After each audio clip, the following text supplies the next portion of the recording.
Agnew Sécurité présente la Minute Info, spéciale interview, votre format bi-hebdomadaire autour du continuum de la sécurité. Pour cette Minute Info spéciale interview, Agnew Sécurité s'est intéressé à deux associés, deux cofondateurs et plus précisément deux frères. En exclusif et pour Agora Media, Lounis Lacal et Ilyes Lacal, fondateurs de Contact, se sont exprimés sur leur expérience de porteur de la flamme olympique à Chamonix, puis sur leur start-up destinée à faciliter la gestion des situations d'urgence. Présentez-vous. Donc, je suis Lounis. Donc, je suis aujourd'hui avec Ilyes, mon associé, cofondateur et frère.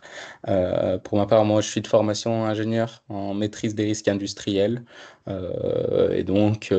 J'avais à la suite des différents événements déclencheurs, que ce soit Lubrizol ou encore les attentats dans les années 2018, pensé et on s'est posé avec Ilyes pour créer une solution innovante sur la gestion des urgences et notamment gestion de crise. Ouais, nickel.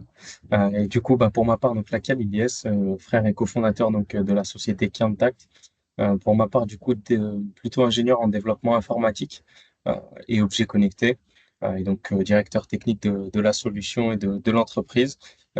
Et du coup, en lien avec ce que disait Lounis, ça part aussi d'un événement déclencheur personnel, puisque j'ai vécu les attentats de Strasbourg sur le marché de Noël en 2018, qui ont été un peu un élément déclencheur sur la conception et l'analyse de ce que peut être une gestion de crise pour essayer d'apporter une solution qui se veut la plus coordonnée et de façon la plus maîtrisée par rapport aux situations qu'on a pu connaître. Et donc c'est comme ça, de fil en aiguille, où on a travaillé, on a ensuite réfléchi autour de cette problématique, autour des industriels et des entreprises. Et aujourd'hui, on équipe à la fois des industriels, mais aussi des établissements recevant du public, comme des musées ou encore des écoles ou des centres commerciaux. Comment avez-vous eu la chance de porter la flamme olympique? Pourquoi à Chamonix? Pour la flamme olympique, on a eu l'honneur et la fierté de pouvoir la porter et d'avoir été surtout sélectionné parmi une centaine, voire des milliers de candidatures qu'il y a eu. Nous, en tant qu'entrepreneurs jeunes, français, on a du coup été identifié comme étant pionnier parce qu'on est lauréat French Tech, on est lauréat innovation sur le volet français, notamment à Banque publique d'investissement et la French Tech, hein, comme je l'ai évoqué.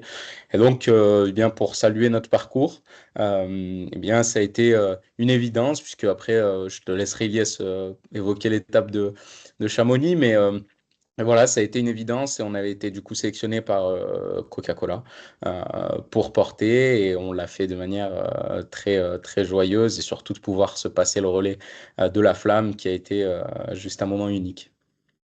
Ouais, et puis après, donc sur l'étape de Chamonix, c'est vrai que nous, on est originaire de Grenoble. La société a été fondée à Grenoble d'ailleurs. Et du coup, on a été mis sur une étape proche de chez nous et surtout en lien avec notre lieu de naissance, les montagnes. Donc c'est pour ça qu'on a été mis ou sélectionné sur l'étape de Chamonix de dimanche dernier. Avez-vous pensé une fois dans votre vie à porter cette flamme? Était-ce un objectif lors de l'annonce de ce Tour de France? C'est vrai que c'était un objectif personnel, je dirais. On voulait au minimum participer au JO en tant que spectateur ou du moins faire partie de l'événement, aussi dans le domaine de la sécurité dans lequel on travaille évidemment, mais plus sur un aspect personnel. Quand on était petit, pour la petite anecdote, on rêvait avec l'UNIS d'être commentateur sportif pour les plus grands événements sportifs. Donc les JO étaient forcément quelque chose qu'on avait en tête depuis petit. Et quand on a eu cette opportunité et qu'on a eu la chance d'être sélectionné, ça a été pour nous juste une évidence et une énorme fierté, bien évidemment. Après, ça reste qu'une étape, comme on l'a dit. C'est quelque chose d'unique qu'on a pu partager aussi en famille. C'est clair et net que c'est une immense fierté de l'avoir fait et d'avoir pu participer à cette belle cérémonie que sont les JO et que vont être les JO. Et donc, on a participé un peu à notre échelle, en lien avec tout ce qu'on peut faire de notre quotidien et tout ce qu'on peut représenter aussi.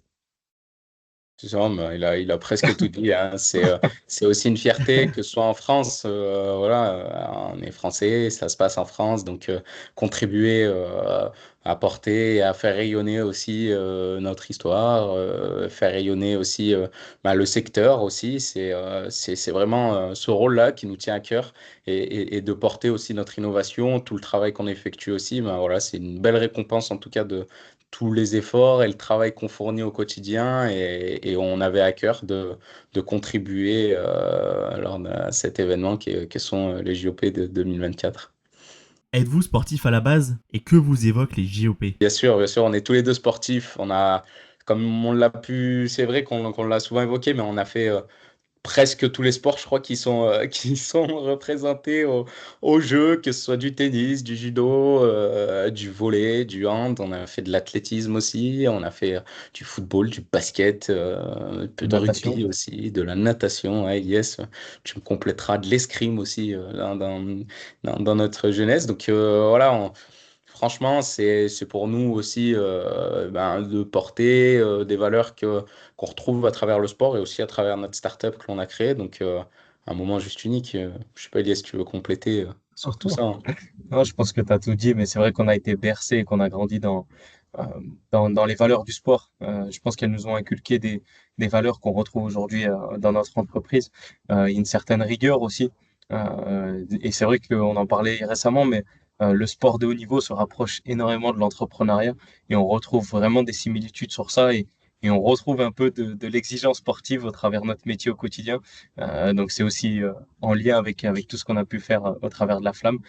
C'est un lien forcément entre les JO, ce qu'on peut faire et l'événement en question.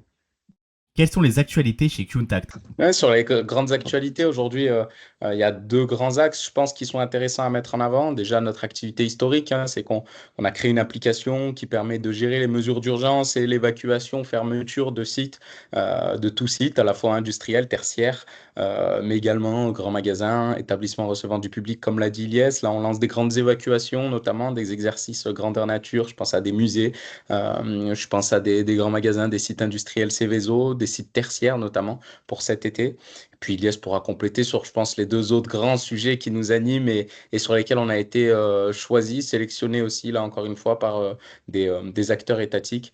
Je t'en prie, Ilyes, hein. Ouais, complètement pour terminer, compléter ce que dit Lounis. Le premier sujet, enfin le deuxième du coup, en lien avec ce que disait Lounis juste avant, ça con- concerne les établissements publics et les écoles, les établissements scolaires, puisqu'aujourd'hui nous mettons à disposition notre outil sur l'académie d'où nous sommes originaires, sur des lycées, des collèges et des écoles primaires, pour être sur de la coordination de déclenchement d'alertes. On peut penser des alertes à la bombe qu'il y a eu à la rentrée de septembre, ou encore les intrusions malveillantes. Donc ça, c'est aussi un gros sujet qu'on mène actuellement. Et le dernier sujet en lien avec les assurances, puisque notre outil peut servir aux clients, à nos clients de réduire leur prime d'assurance. Et donc actuellement, en plein partenariat avec l'un des plus gros assureurs de France pour mettre en main l'outil et garantir aux adhérents une réduction de prime d'assurance et une garantie de ne pas toucher à la prime d'assurance en cas de sinistre. Donc voilà les trois principaux enjeux pour nous cette année. Comment voyez-vous l'avenir de votre entreprise et quels sont vos objectifs à long terme? Ouais, bien sûr, je pense que l'objectif à long terme, c'est de devenir un acteur majeur de la prévention, sécurité, sûreté, santé, sûreté, sécurité, avec une application qui soit simple, adaptable et référencée pour tout simplement assurer à toutes et tous un confort, je dirais, dans le travail et dans le quotidien, et de sauver des vies humaines de par cette prévention que l'on aura pu faire au sein des sites équipés. Voilà un peu l'avenir de l'entreprise, que ce soit à la fois des écoles finalement ou des sites industriels, des sites tertiaires ou des ERP. Au final, on a toujours les mêmes notions de sûreté, sécurité et sanitaire qu'on peut retrouver avec des précisions et de la finesse sur les degrés d'information, mais une base qui est celle-ci et sur laquelle les gens, ben, à la fin, auront les bonnes consignes, les bons réflexes et puis les bons numéros à disposition. Donc, c'est d'avoir un peu tous ces bons réflexes finalement qui soient ancrés dans le quotidien des gens, que ce soit dans tout établissement ou dans toute entreprise, pour assurer tout simplement une pérennité et un confort dans le quotidien des personnes. Ouais, complètement. Et pour peut-être compléter ce que disait Lounis en lien avec ça, actuellement en pleine phase de levée de fonds aussi au niveau de notre startup. pour pouvoir recruter suffisamment de personnes, euh, répondre à la demande qu'on a aujourd'hui, qui commence aussi à grossir de plus en plus. Donc voilà un peu les enjeux qui ont un impact court terme, mais aussi forcément long terme, en lien avec tout ce qu'a pu dire juste avant Lounis. Ces solutions ont-elles déjà servi? Oui, ben pour l'instant, c'est vrai que ça fait nous 1 an et demi qu'on commercialise. Donc là, elle est déjà équipée chez des clients. On sécurise un peu plus de 6 000 collaborateurs à date. Donc voilà, pour l'instant, on touche du bois, c'est que ce ne sont que des exercices. Après, le jour où il y aura quelque chose aussi, eh ben, ça prouvera aussi qu'elle sert vraiment sur des situations aussi réelles. Et je ne sais pas si on peut dire qu'on a hâte, en tout cas, on prend du plaisir et on voit aussi au sein de nos clients le plaisir qu'ils y prennent à manipuler, à voir aussi le retour sur investissement de la solution, c'est-à-dire de gagner du temps, de gagner en fluidité, en confort sur de la rédaction, je pense, de responsabilité civile et pénale pour les directeurs, de traçabilité, d'historisation, de suivi de plan d'action pour eux aussi. C'est tout ça derrière qu'on apporte, pas juste une solution qui sert à l'instant T, mais un continuum et un suivi sur vraiment leurs tâches et leurs enjeux au quotidien. Ouais, et pour compléter, donc en lien avec tout ça, c'est agrémenté via notre module d'intelligence artificielle pour permettre de faire des remontées précises et des suggestions d'amélioration en lien avec toutes les données qu'on peut collecter pendant la gestion de l'urgence, qui permettent de faire un outil vraiment global sur de la prévention exercice, sur du pendant sans exercice, si je peux dire, et après boucler la boucle en mettant en place les plans d'action, comme a pu le dire Lounis, et après nous derrière sur de l'intelligence artificielle avec les suggestions d'amélioration via les données qu'on collecte. Donc c'est là aussi tout l'intérêt pour nos clients aujourd'hui de manipuler l'outil au quotidien ou à minima 2 fois par an via les exercices pour permettre d'avoir une continuité dans sa politique sécurité et vraiment des données factuelles sur lesquelles on peut vraiment s'appuyer avec de la fiabilité d'information. C'est surtout ça. En quoi consistent les organismes certificateurs ISO et leur processus de certification? Oui, bah, ça c'est sur la brique que l'on est en train de mettre en place avec les assurances. L'objectif c'est la conformité et que tout simplement l'assurance ne se cache pas derrière un vice de non-conformité ou voilà, de non-mise à jour des réglementations. Ilyes pourra compléter, tu peux compléter, hein, Ilyes, je t'en prie. Ouais, c'est vrai que sur cet aspect-là, ça permet de garantir justement cette conformité légale et en lien avec justement des contrôles ou un sinistre qu'il peut y avoir, être serein en cas de contrôle pour fournir tous les documents en lien avec cette réglementation permettant d'être à jour. Et donc, comme le disait Lounis, à la fois la prime d'assurance, mais aussi sa responsabilité civile et pénale qui peut ne pas être engagée du coup en lien avec les preuves factuelles que peuvent apporter notre outil. Donc c'est vraiment ça en lien notamment avec les certifications ISO, on en parlait, mais il y a vraiment toute cette notion derrière, à la fois les certifs, mais aussi le code du travail, avec tout ce qui est incombé via la réglementation sécurité.